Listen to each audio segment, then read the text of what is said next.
Hello students. तो आप लोग तैयारी बेहतर चल रही होगी। इसी के साथ में नेक्स्ट वीडियो लेक्चर लेके आया हूँ आप लोगों के साथ, जो कि PSC previous year chemistry paper solve कर रहे हैं हम, जिसमें हमने क्वेश्चन नंबर 70 तक कंप्लीट कर लिया था। आगे आइए हम आगे के नेक्स्ट क्वेश्चंस कर लेते हैं। क्वेश्चन नंबर 71 है कि plus glyceraldehyde on reaction with mercuric oxide produces. तो ग्लिसरल्डिहाइड का रिएक्शन आप कर रहे हैं मर्क्यूरिक ऑक्साइड के साथ। मर्क्यूरिक ऑक्साइड हमारी क्या एक ऑक्सीडाइजिंग एजेंट होती है, HgO।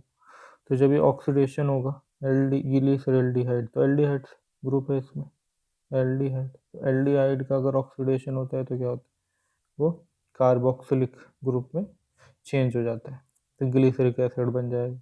पर अब हम पे जो बात आ रही है वो ये आ रही है कि ये केवल प्लस ग्लिसरल्डिहाइड ग्लिसरिक एसिड बनाएगा, या प्लस ग्लिसरिक एसिड और माइनस ग्लिसरिक एसिड दोनों बनाएगा, या केवल माइनस ग्लिसरिक एसिड बनाएगा। तो देखिए, जो एल्डिहाइड ग्रुप होता है वो होता है प्लेनर स्ट्रक्चर। कि हाइब्रिडाइजेशन अगर आप देखोगे, यहाँ पे मान लीजिए कोई भी आर ग्रुप है, इसकी हाइब्रिडाइजेशन क्या है, SP, ठीक है। पाई ग्रुप तो हम पाई बॉन्ड को गिनते नहीं है, तो हाइब्रिडाइजेशन क्या हो जाएगी, sp2।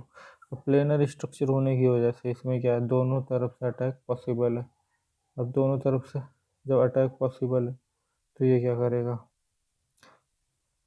दोनों तरह की एसिड बना सकता है, ठीक है ना। अब इससे तो सिर्फ क्या होगी, कॉन्फ़िगरेशन चेंज होगी। अब प्लस बनेगी या माइनस, इसके बारे में हम इस तरह से नहीं बता सकते, ठीक है ना। तो इसमें क्या होगा, आप जनरली जो लोग हैं उसमें आफ्टर म्यूटा रोटेशन होने की पॉसिबिलिटी है, तो हम इस उससे बोल सकते हैं क्या, इसमें प्लस ग्लिसरिक एसिड भी बनेगी और माइनस ग्लिसरिक एसिड भी बनेगी, ठीक है। तो ऑप्शन आपका क्या हो जाएगा, बी। क्वेश्चन नंबर 72 है, how many stereomers are possible for the following organic compound. Question number 72, how many stereomers are possible for the following organic compound. तो स्टीरियोमर्स स्टीरियो आइसोमर्स क्या होते हैं, ज्योमेट्रिकल आइसोमर और ऑप्टिकल आइसोमर, दोनों को ही count करते हैं हम स्टीरियो आइसोमर, मतलब जो स्पेस में आइसोमेरिज्म दिखाते हैं कि उनका क्या है, बॉन्ड कनेक्टिविटी सेम है लेकिन स्पेस में ओरिएंटेशन डिफरेंट है। मॉलिकुलर फॉर्मूला वगैरह तो सेम होगा ही होगा, लेकिन साथ में क्या होगा, बॉन्ड कनेक्टिविटी भी सेम होगी, बस जो डिफरेंस है वो स्पेस की ओरिएंटेशन में होता है। तो ये इसमें क्या होता है, दो टाइप के आइसोमर आते हैं हमारे, ज्योमेट्रिकल आइसोमर, ऑप्टिकल आइसोमर। अब आप यहाँ पर देखो, ये क्या है, ये एक एल्कीन है, ये एल्कीन है। तो अब हम इसमें देखेंगे तो एक इस वाले कार्बन पर आप देखिए तो क्या है, एक जगह तो हाइड्रोजन लगा, एक जगह मिथाइल ग्रुप लगा हुआ है। ऐसे ही ये वाला जो कार्बन है आपका, दूसरा कार्बन, इस पे एक जगह हाइड्रोजन लगा हुआ है और दूसरी जगह ये वाला ग्रुप लगा हुआ है, बड़ा सा, ठीक है ना। मान लीजिए मैं यहाँ फिलहाल इसे R लिख रहा हूँ। तो ये क्या है, अलग अलग ग्रुप है जो कि ज्योमेट्रिकल आइसोमर होने के लिए बहुत ज़रूरी है। तो अब हम यहाँ पे देखेंगे, अगर तो ये क्या होंगे, सेम साइड पे आ जाते हैं, कि जो सेम काइंड के ग्रुप हैं वो सेम साइड पे आ जाए, ठीक है ना। तो हम उसे क्या बोल देते हैं, सिस, हम बोल देते हैं उसको सिस। और अगर डिफरेंट डायगोनल पोजीशन पे आ जाए तो हम उसे क्या बोल देते हैं, आर। तो अभी तो ये जैसे समझ लीजिए ट्रांस हो गया, अगर इसी तरह से ये क्या हो जाते, सेम साइड पे आ जाते, हम इसको सिस बोल देते हैं। तो इसमें क्या सिस ट्रांस आइसोमर हो जाएगा, ठीक है ना। और एक हमारा हो जाएगा ऑप्टिकल आइसोमर। अब ऑप्टिकल आइसोमर में हमें देखना पड़ेगा कि क्या इसमें कोई स्टीरियोजेनिक सेंटर है। तो ये देखिए, ये वाला जो कार्बन है ये अपने आप में एक स्टीरियोजेनिक सेंटर है। इस कार्बन पर आप देखो, एक हाइड्रोजन लगा है, एक ब्रोमीन, एक मिथाइल ग्रुप और एक ये ग्रुप हो गया, उसको भी यहाँ पर आप R मान के चल सकते हो। तो एक कार्बन है हमारा जिसपे क्या है, चार डिफरेंट ग्रुप लगे हुए हैं, चार डिफरेंट ग्रुप लगे हुए हैं। तो ये क्या है, आपका ऑप्टिकल आइसोमर शो करेगा। अब अभी आपके लिए देखिए बहुत सहूलियत है इसमें। क्या ये एसिमेट्रिकल काइंड ऑफ एल्कीन है, आपको ज़्यादा कुछ नहीं करना है इसमें। स्टीरियो ऑप्टिकल आइसोमर निकालने के लिए जो फॉर्मूला हो जाएगा वो क्या हो जाएगा, 2n हो जाएगा, 2n। अगर ये सिमेट्रिकल एल्कीन होती, इसमें स्टीरियोजेनिक सेंटर के नंबर ज़्यादा होते तो फॉर्मूला चेंज हो जाता। तो फिलहाल तो ये सिमेट्रिकल एल्कीन, सिंपल फॉर्मूला लग जाएगा 2n। क्या है, नंबर ऑफ स्टीरियोजेनिक सेंटर। तो क्या हो जाएगा, एक स्टीरियोजेनिक सेंटर है 2 की पावर 1, तो 2। तो 2 तो हमारे क्या हो गए, ऑप्टिकल आइसोमर, और 2 ही हमारे क्या हो गए थे, ज्योमेट्रिकल आइसोमर। तो टोटल जो हमारा स्टीरियो आइसोमर हो गए वो कितने हो गए, 4 हो गए। तो ऑप्शन बी इसमें करेक्ट हो जाएगा। अब question number 73, give the product of the following reaction. यहाँ पर देखिए आपको साइक्लोहेक्सीन दी हुई है, साइक्लोहेक्सीन इसका रिएक्शन हो रहा है NBS की प्रेजेंस में। ये हमारी कोई एल्काइनॉल है, ठीक है ना, मतलब एल्कीन है और उस पर एक OH ग्रुप लगा हुआ है। तो यहाँ पर देखो आप, ये तो कैसे बिहेव कर सकती है, अपना एसिड की तरह बिहेव कर सकती है हमारा ये वाला ग्रुप, और ये इलेक्ट्रॉन रिच ग्रुप है, तो यहाँ पर अटैक करेगा, ठीक है ना। तो जब ऐसा होगा तो ये फंक्शनल ग्रुप तो यहाँ पर इस कार्बन के साथ ऐसे जुड़ जाएगा, है ना। ठीक है ना। फिर बाकी मतलब अरेंजमेंट वगैरह करके ऑक्सीजन की तरफ से, सॉरी जोड़ना था ऑक्सीजन की तरफ से, ठीक है ना। तो ऑक्सीजन की तरफ से जो हम इसको जोड़ेंगे, अब मान लीजिए आपने ऑक्सीजन की तरफ से इसको ऐसे जोड़ दिया। अब मैं फिलहाल इसकी कोई स्टीरियो केमिस्ट्री नहीं दिखा रहा हूँ, सिंपल कर रहा हूँ। तो मान लीजिए आपने इसको ऐसे जोड़ दिया, ठीक है ना। अब जो नेक्स्ट ग्रुप है वो है यहाँ से निकलने वाला ब्रोमीन। ब्रोमीन निकलेगा तो ब्रोमीन अब जो आएगा वो कहीं ना कहीं यहाँ पे, क्योंकि पॉजिटिव चार्ज जनरेट हो गया है, तो ब्रोमाइड आयन के तौर पे यहाँ आके जुड़ जाएगा। अब बात आती है मेन इनकी स्टीरियो केमिस्ट्री की, जो प्रोडक्ट बनेगा उसकी स्टीरियो केमिस्ट्री कैसे होगी। क्या दोनों एक ही साइड में लगेंगे, या दोनों जैसे यहाँ ऑप्शन में ए में दोनों अपोजिट, एक दूसरे के अपोजिट फेस से आएंगे, ठीक है। क्या दोनों प्रोडक्ट मिल सकते हैं जैसा ऑप्शन सी में, या डी बोलते कोई रिएक्शन ही नहीं होगा। रिएक्शन तो हो जाएगा, रिएक्शन होने में कोई प्रॉब्लम नहीं है, पर मेन ये है कि ये दोनों अपोजिट फेस से आएंगे, तो ऑप्शन ए करेक्ट हो जाएगा इसमें। क्वेश्चन नंबर 74 है इसमें, reaction, the reaction ethane 1,2 diol at 900 degree Celsius temperature and low pressure will produce. तो इथेन 1,2 डाइऑल, आप इसको क्या कर रहे हो, बहुत ही हाई टेम्परेचर पे हीट कर रहे हो, बहुत ही ज़्यादा हाई टेम्परेचर पे हीट कर रहे हो, और प्रेशर आपने बहुत लो रख दिया। तो ऐसे में क्या होगा, वाटर मॉलिक्यूल आपका बाहर हो जाएगा, और क्या हो जाएगा, इथाइलिन आपको मिल जाएगी। तो ऑप्शन बी इसका करेक्ट हो जाएगा, ठीक है ना। नेक्स्ट आगे का क्वेश्चन देख लेते हैं, क्वेश्चन नंबर 75। क्वेश्चन नंबर 75 है, on reaction with acetic anhydride glycine is converted to. ठीक है, तो ये सिंपल रिएक्शन है, कुछ इसमें ऐसा नहीं। ग्लाइसिन का फॉर्मूला हमारा क्या होता है, NH2CH2COOH।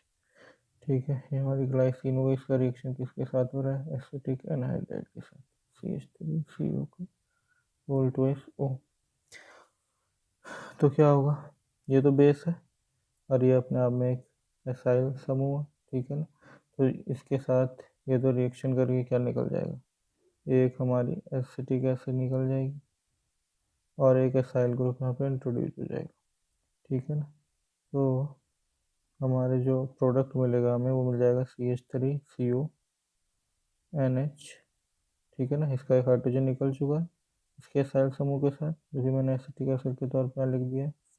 और जो हमें फाइनल प्रोडक्ट मिल रहा है वो है इस तरह से कुछ, ठीक है। तो इस तरह से आप देखोगे तो क्या हो जाएगा, हमारा ऑप्शन बी करेक्ट हो जाएगा। क्वेश्चन नंबर 76 है, which one of the following heterocyclic compound is most aromatic है, कौन सा हेट्रोसाइक्लिक कंपाउंड आपका सबसे ज़्यादा एरोमेटिक है? तो आपको चार ऑप्शन दिए हैं, फ्यूरान, पायरोल, थायोफिन और पायरिडीन। तो इनमें जो सबसे ज़्यादा एरोमेटिक होता है वो होता है हमारा थायोफिन। थायोफिन जो है वो हमारा सबसे ज़्यादा एरोमेटिक है। ठीक है, इसे आप कंसेप्ट में भी जाके देख सकते हो कि इसमें सबसे ज़्यादा रेजोनेंस है, क्योंकि सल्फर की इलेक्ट्रोनेगेटिविटी सबसे कम है, मैक्सिमम रेजोनेंस होने की वजह से ये सबसे ज़्यादा एरोमेटिक है। बाकी अगर आप डेटा पे भी जाओगे तो इसकी जो रेजोनेंस एनर्जी है वो बाकियों से काफ़ी ज़्यादा होती है, सिर्फ बेंजीन से कम होती है। और कितनी आती है वो 120 किलो जूल पर मोल। ठीक है, बेंजीन की होती है अराउंड 151 किलो जूल पर मोल, और बाकी की सबकी क्या 100 से नीचे होती है। तो इस तरह से भी आप याद रख सकते हो। तो जो सबसे ज़्यादा आपका एरोमेटिक है वो क्या, थायोफिन है। फिर नेक्स्ट है question number 77, right the product of the following chemical reaction. तो ये आपको इस तरह से दिया गया है कि एनिलीन है और उस पर थर्ड पोजीशन पे ब्रोमीन लगा हुआ है। पहले तो आपका NaNO2 0 डिग्री सेल्सियस Br2 की प्रेजेंस में रिएक्शन हो रहा है। तो ये तो क्या होगा, आपका डाइएजोटाइजेशन रिएक्शन है। पहला स्टेप आपका क्या है, डाइएजोटाइजेशन रिएक्शन है। इसको यहाँ से मिटा रहा हूँ, सामने रिएक्शन कर सकें। तो पहले स्टेप में तो आपको क्या मिलने वाला है, डाइजोनियम सॉल्ट मिलने वाला है। ठीक है ना, Br2 है, ये ब्रोमाइड आयन के तौर पे यहाँ पे इसके साथ लग गई है, डाइजोनियम सॉल्ट बन गया हमारा। डाइजोनियम सॉल्ट ये सब तो आपको पता ही है, डाइजोनियम सॉल्ट। अब नेक्स्ट स्टेप में क्या हो रहा है, H3PO2। तो H3PO2 क्या है, हाइपोफॉस्फोरस एसिड। ठीक है ना, हाइपोफॉस्फोरस एसिड क्या होती है, रिड्यूसिंग एजेंट होती है। क्या होती है, रिड्यूसिंग एजेंट है, रिड्यूसिंग एजेंट। तो इसमें क्या करना है, इसमें कुछ नहीं करना, बस हमारे जो ये ग्रुप है, डाइजोनियम सॉल्ट जो ग्रुप आपको दिख रहा है, इसको यहाँ से रिमूव कर देना है इसमें। ठीक है ना, और हमारा यहाँ को मैं भूल गया था लगाना, थर्ड पोजीशन पे जो ब्रोमीन लगा है, ये ऐसे का ऐसा बचा रह जाएगा। तो आपका क्या बन जाएगा, ब्रोमो बेंजीन। ब्रोमो बेंजीन आपका आंसर हो जाएगा। अब यहाँ पे देखो ऑप्शन ए में आपको ब्रोमो बेंजीन मिल जाएगा। अच्छा, पोजीशन से कोई फर्क नहीं पड़ता, जब एक ही ब्रोमीन है वो कहीं पे भी लगाओ सब एक ही जैसे है। तो थोड़ा कंफ्यूज करने के लिए उन्होंने आपको यहाँ लिख के दे दिया है ब्रोमीन। आप ऐसे सोचोगे कि भाई टॉप वाला 1 पोजीशन होता है, तो आप सोचो अरे दूसरी पोजीशन पे है, जबकि बेंजीन में क्या होती है, सारी पोजीशन इक्वल होती है। जब एक ही ग्रुप लगाए तो हम जहाँ से लगा वहीं से काउंट करना शुरू करते हैं। तो उससे कंफ्यूज मत होना। तो ऑप्शन ए आपका करेक्ट हो गया है। ठीक है, क्वेश्चन नंबर 78 देख लेते हैं। क्वेश्चन नंबर 78 है कि आपका रिएक्शन है कुछ इस तरह से कि बेंजल्डिहाइड है, उसमें मिथॉक्सी ग्रुप इंट्रोड्यूस कर दिया गया। फिर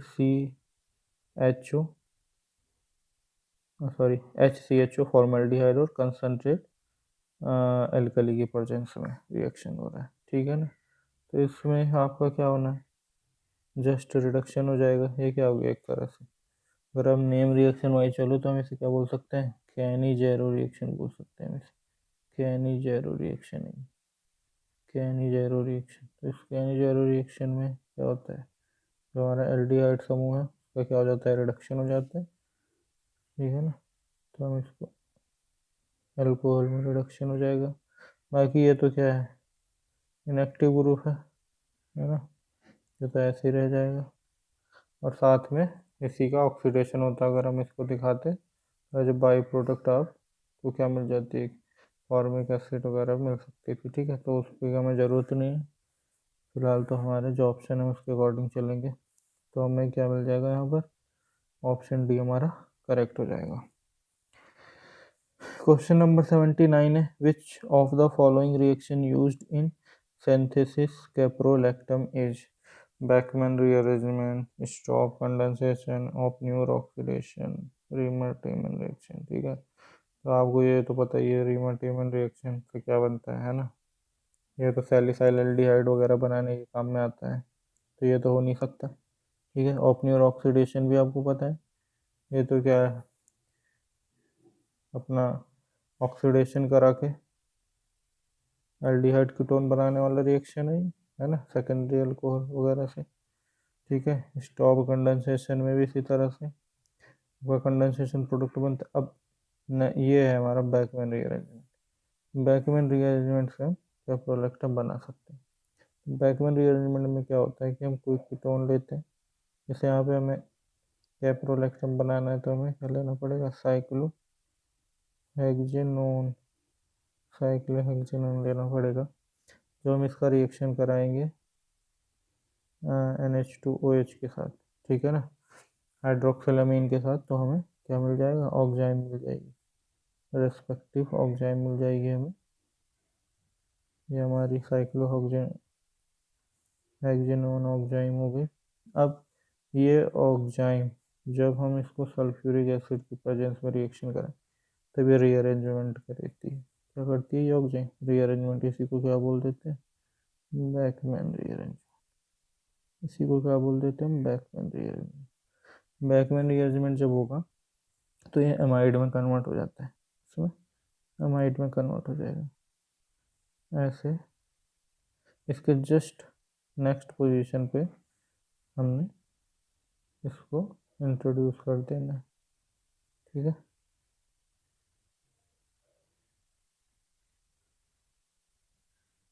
इस तरह से हमारे क्या मिल गया, हमें कैप्रोलैक्टम, कैप्रोलैक्टम मिल गया। ठीक है, तो ये रिएक्शन भी हो गया आपका, ऑप्शन ए आपका करेक्ट हो गया इसमें। कैप्रोलैक्टम की सिंथेसिस आप कैसे कर सकते हो, बैकमैन रीअरेंजमेंट। ठीक है, तो नेम रिएक्शन वगैरह आप पढ़ लोगे तो ये सब हो जाएंगे, कोई टफ क्वेश्चन नहीं है।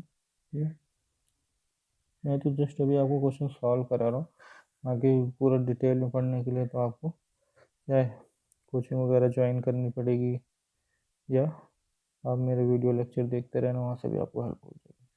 क्वेश्चन नंबर 80 है, oils and fats are characterised by their Reichert Meissl value, acetyl value, iodine value, all of these. Oils और फैट्स की क्वालिटी पता लगाने के लिए सभी टेस्ट होते हैं, तो इसमें सभी क्या हो जाएंगे, ऑल ऑफ दीज हो जाएंगे। ठीक है ना, जैसे आयोडीन वैल्यू क्या होती है, अनसेचुरेशन पता लगाने के लिए, एसिटाइल वैल्यू इसमें कितने फ्री हाइड्रोक्सिल ग्रुप प्रेजेंट हैं। ठीक है ना, ये सब बताते हैं, इससे हमें पता चलता है कि ऑयल की क्वालिटी क्या है। तो ऑल ऑफ दीज हो जाएगा ये। क्वेश्चन नंबर 81 है, tick the correct statement which is not true. Option है कि dinitrobenzene is used as inhibitor in free radical polymerization, बिल्कुल सही है। ऑप्शन बी है oxygen does not interfere in free radical polymerization, तो ये ऑप्शन नहीं आपका क्या जाएगा, रॉन्ग। तो यही करेक्ट है यहाँ के लिए, क्योंकि क्या पूछा है, नॉट ट्रू। ठीक है ना, क्योंकि ऑक्सीजन तो करता है फ्री रेडिकल पॉलीमराइजेशन में इंटरफेयर। ठीक है ना, क्योंकि वो खुद अब्जॉर्ब कर लेता है। ठीक है ना, खुद का ऑक्सीडेशन करवा लेता है। Question number 82, how many fundamental vibration CO2 and H2O molecule will have. ठीक है, फंडामेंटल वाइब्रेशन पूछे हैं कार्बन डाइऑक्साइड और H2O के लिए। तो फंडामेंटल वाइब्रेशन कैलकुलेट करने के लिए जो फॉर्मूला होता है, वो नॉन लीनियर मॉलिक्यूल जितने भी नॉन लीनियर मॉलिक्यूल होंगे उनके लिए होता है 3n-6। ठीक है, 3n-6 नॉन लीनियर के लिए हो जाएगा, और जो लीनियर मॉलिक्यूल होंगे उनके लिए हो जाएगा 3n-5। ठीक है, तो n क्या है यहाँ पे, नंबर ऑफ एटम्स हैं उस मॉलिक्यूल में। तो अगर हम कार्बन डाइऑक्साइड को दें तो कार्बन डाइऑक्साइड तो क्या होता है, लीनियर मॉलिक्यूल होता है। तो इसके लिए जो आप कैलकुलेट करोगे तो लीनियर वाला फॉर्मूला यूज करोगे, 3n-5। तो क्या हो जाएगा, 3 क्यों, 3 एटम्स हैं इस मॉलिक्यूल में, इसलिए 3 × 3 - 5, ये कितना हो जाएगा, 9 - 5 4।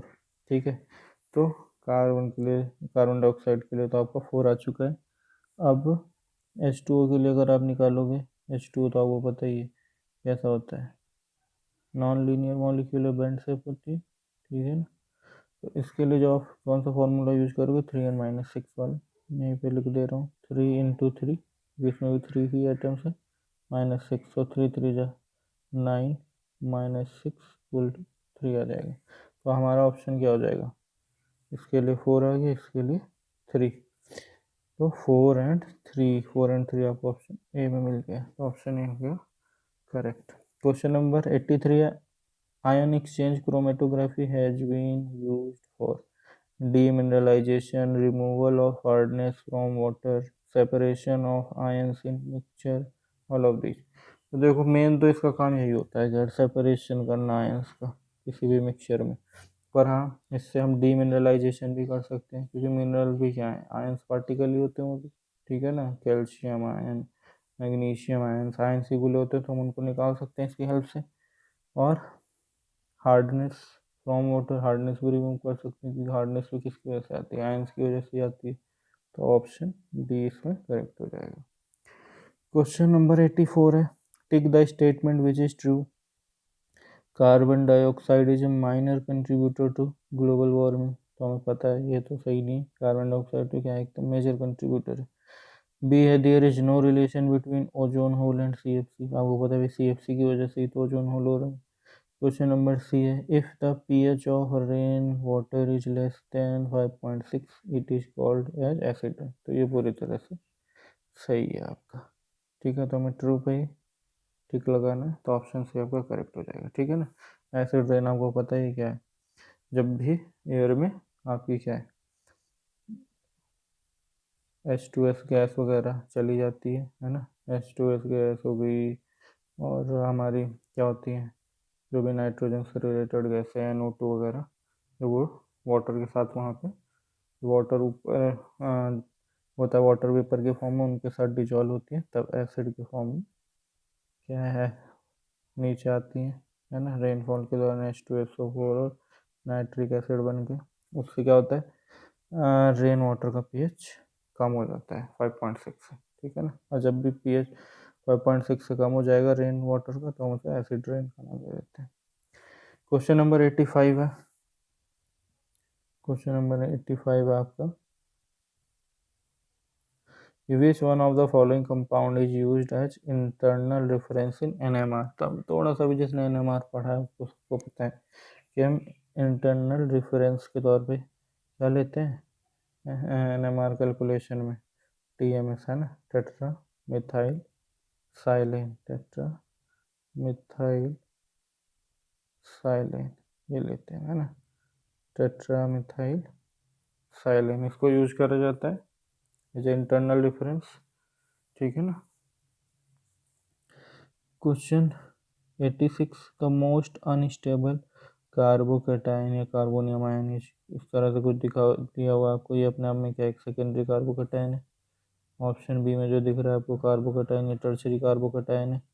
और ये क्या है, सी में प्राइमरी कार्बोकेटाइन, और ये भी प्राइमरी कार्बोकेटाइन। अब आपको स्टेबिलिटी का ऑर्डर तो पता ही है कार्बोकेटाइन का, कि टर्शरी का भी सबसे ज़्यादा, फिर सेकेंडरी, फिर प्राइमरी। ऐसा क्यों होता है, क्योंकि ये पॉजिटिव चार्ज स्पीसीज है, इसको क्या चाहिए, निगेटिव चार्ज चाहिए कहीं से भी, जिससे इसका चार्ज क्या हो सके, न्यूट्रलाइज हो सके, ठीक है। तो देखो जो एक्चुअल में इफेक्ट ऑर्डर है वो कुछ इस तरह से आप याद रख सकते हो, ये मही इफेक्ट, ऐसे ध्यान रख लो, मही इफेक्ट। मही तो सब जानते हैं, मही माही है ना, महेंद्र सिंह धोनी हमारे सब जानते हैं। तो ये एम किसको रिप्रेजेंट करता है, मीजोमेरिक इफेक्ट को, मीजोमेरिक इफेक्ट को। ये कुछ नहीं है, एच आपका क्या है, हाइपर कॉन्जुगेशन, ये हाइपर कॉन्जुगेशन इफेक्ट हो गया। और आई है आपका इंडक्टिव इफेक्ट, इंडक्टिव इफेक्ट। तो जो सबसे स्ट्रॉन्ग इफेक्ट है वो होता है मीजोमेरिक इफेक्ट, रेजोनेंस या मीजोमेरिक इफेक्ट एक ही जैसे होते हैं, है ना, दोनों को एक मान के चल सकते हो। हाइपर कॉन्जुगेशन आपको पता है नॉन बॉन्ड रेजोनेंस इफेक्ट है ये, है ना, एक्सटेंडेड रेजोनेंस इफेक्ट होता है। और इंडक्टिव इफेक्ट तो क्या है, जस्ट आपका सिग्मा बॉन्ड बोल सकता है उसे, सिग्मा बॉन्ड में इलेक्ट्रॉन डेंसिटी के ट्रांसफर कहलाता है। तो ये सबसे वीक इफेक्ट होता है। तो अगर तो आप देखो टर्सरी वाला तो सबसे ज़्यादा हो ही जाएगा, ठीक है ना, और फिर उससे कम हो जाएगा सेकेंडरी। अगर हम कोई इफेक्ट वगैरह नहीं भी देखे तब भी हमने ऐसे याद रखा हुआ है कि टर्सरी क्या होता है, सबसे स्ट्रॉन्ग है, फिर सेकेंडरी, फिर प्राइमरी, लेकिन रीजन तो खैर यही होते हैं कि इसमें क्या होता है, ये इफेक्ट स्ट्रॉन्ग लग रहा होगा, ठीक है ना। अब यहाँ पर कोई रेजोनेंस या मेसोमेरिक इफेक्ट तो लगेगा नहीं है, हाइपर कॉन्जुगेशन और इंडक्टिव इफेक्ट देखना है। तो खैर अगर आपको नहीं भी बहुत ज़्यादा पता तो इतना पता था कि टर्सरी सबसे ज़्यादा स्टेबल है, फिर सेकेंडरी, फिर प्राइमरी। पर आपकी गाड़ी कहाँ पर अटक गई कि ये सी वाला भी प्राइमरी और ये डी वाला भी प्राइमरी है। अगर आपको केवल इंडक्टिव इफेक्ट का नॉलेज होगा, जैसे कि बच्चे ज़्यादातर करते हैं, तो आप क्या करोगे, देखो अरे इसमें इथाइल ग्रुप लगा, इसका इंडक्टिव इफेक्ट ज़्यादा होगा, आप इसको मार्क लगा दोगे, इसको मार्क लगा दोगे। पर ये पूरी तरह से गलत है, ठीक है ना। क्यों? क्योंकि मैंने क्या बोला, मैंने बोला कि हाइपर कॉन्जुगेशन इफेक्ट ज़्यादा स्ट्रॉन्ग होता है in comparison to inductive effect. यहाँ से हमारा आंसर चेंज होने वाला है। अगर आप देखोगे तो हाइपर कॉन्जुगेशन इफेक्ट आपको इतना तो पता होगा, तो अल्फा कार्बन होता है, अल्फा कार्बन, ठीक है ना। अल्फा कार्बन ये बगल जो कार्बोकेटाइन का जस्ट एडजेसेंट वाली कार्बन का जो हाइड्रोजन है वही क्या कहलाएंगे, अल्फा हाइड्रोजन, ठीक है। तो हमें अल्फा हाइड्रोजन काउंट देखना, तो इसमें देखो आप अल्फा हाइड्रोजन काउंट कितने हैं, 2। और इधर देखो इसमें अल्फा हाइड्रोजन कितने हैं, 3।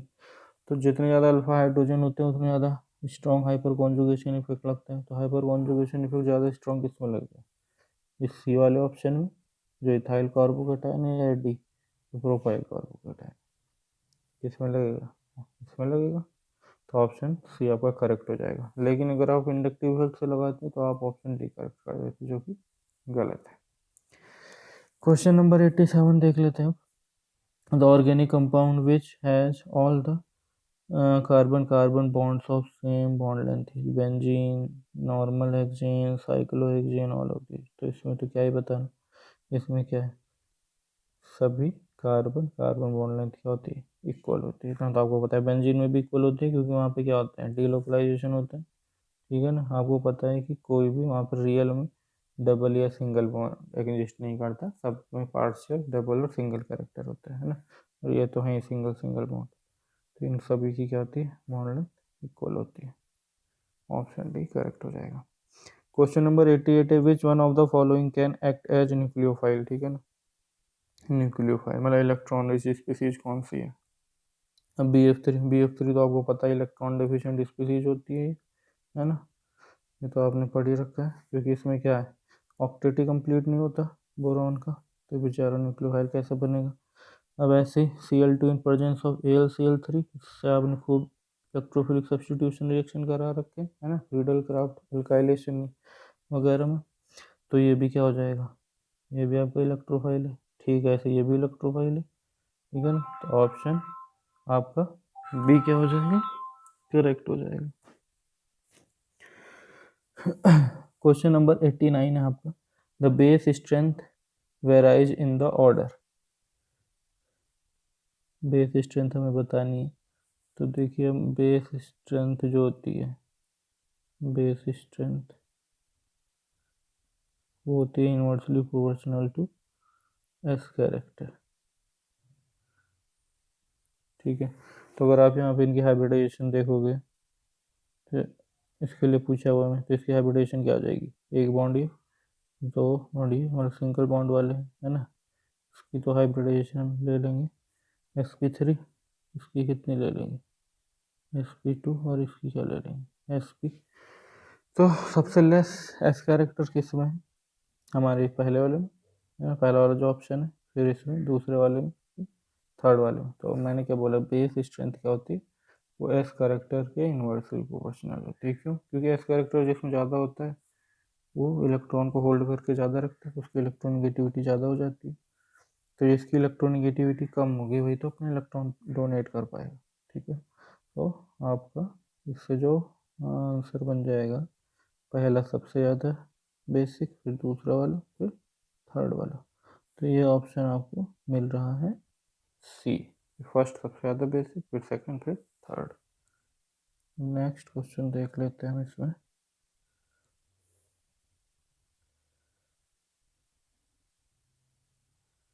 नेक्स्ट क्वेश्चन है हमारा question number 90। The reaction propene with Cl2 in presence of 400 to 600 degree Celsius, ठीक है। रिएक्शन हो रहा है आपका प्रोपीन का रिएक्शन हो रहा है इसके साथ Cl2 के साथ in presence of high temperature 4 to 600 degree Celsius. ठीक है, तो अब इसमें क्या प्रोडक्ट बनने वाला है। तो एक चीज़ तो आपने पढ़ी होगी या नहीं पढ़ी होगी, तो अभी देख लो क्या होता है हेल्पर, ऐसा करके याद रख लेना हेल्पर। हेल्पर से क्या मतलब है, एच मतलब हीट, ई क्या हमारा कोई इलेक्ट्रिक आर्क वगैरह की सप्लाई है ना, एल क्या है लाइट, पी क्या है प्रोटॉन, और आर क्या है हमारा कोई रेडिकल इनिशिएटर। तो जब भी ये हमारे प्रेजेंट होंगे तो क्या होगा, फ्री रेडिकल रिएक्शन होता है। फ्री रेडिकल रिएक्शन होगा तो क्या होगा, यहाँ से ये एक रेडिकल रिमूव करेगा है ना, यहाँ पर अटैक ना करके ये क्या करेगा, यहाँ से फिर रेडिकल रिमूव करेगा और हमें जो प्रोडक्ट मिल जाएगा क्या मिल जाएगा, CH2 CH double bond CH2, ये आपका प्रोडक्ट हो जाएगा। तो ये क्या हो गया, ये जो आपका बना ClCH2 CH double bond CH2, ये अपने आप में क्या है, ये ग्रुप जो होता है ये होता है एलाइल ग्रुप, इसे एलाइल ग्रुप बोलते हो। तो ये क्या बनता है हमारे एलाइल क्लोराइड। ठीक है, क्वेश्चन नंबर 91 भी देख लेते हैं। The electrophile used in the nitration of benzene nitronium ion, बिल्कुल सही है। ऑप्शन बी है is produced from sulphuric acid plus nitric acid, ये भी ठीक है। Is attacked by the electrons of benzene, ये भी ठीक है। ये क्या हो जाएगा डी। ऐसे तो क्या है, क्वेश्चन करते वक्त आपने सारे ऑप्शन पढ़ने हैं। अगर आपने ऐसे देखा फर्स्ट और सोचा कि यही सही है और फट इस पर लगा दिया तो आपका क्या है, बाकी के भी सही थे तो आपका आंसर गलत हो सकता है। तो इसलिए सारे ऑप्शन पढ़ने हैं फिर क्वेश्चन को टिक करना है। ठीक है, तो अभी इतना ही रहने देते हैं। अपने कमेंट करके आप बताइए कि आपकी तैयारी कैसी चल रही है और किस तरह की वीडियो लेक्चर चाहिए आपको, किस पर्टिकुलर टॉपिक पे चाहिए, जिससे मैं आपके लिए उसी पर्टिकुलर टॉपिक पे लेक्चर क्रिएट कर सकूँ। ठीक है, अभी के लिए